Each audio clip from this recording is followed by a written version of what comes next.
আচ্ছা মানুষ বলো দেখি রাত্রি কেন কালো, সূর্য বলো কোথা হইতে পাইল এত আলো, ফুলগুলো নানা রঙের কেমন করে হয়, পাতাগুলো সবুজ বটে ফুলের মতো নয়, দুধ কেন এত সাদা মরিচ কেন ঝাল, আমগুলো পাকলে বলো কেমনে হয় তা লাল, আর পশু পাখি কয় না কথা মানুষ কেন কয়, বলো বলো হে মানুষ সবল কেমন করে হয়, ভাবি সবই মহান আল্লাহর দান,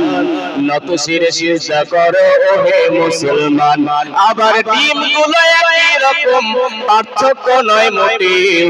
তবে সাদা কালো বাচ্চাগুলো কেমন করে ফোটে,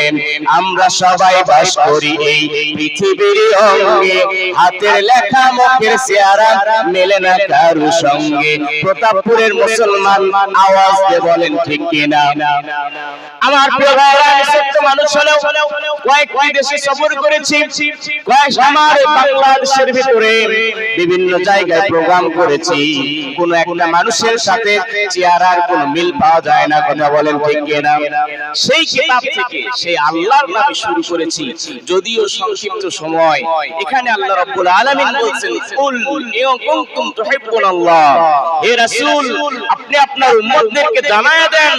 তারা যদি আমি আল্লাহর ভালোবাসা পেতে চায় তবে রাসূলকে যেন ভালোবাসে,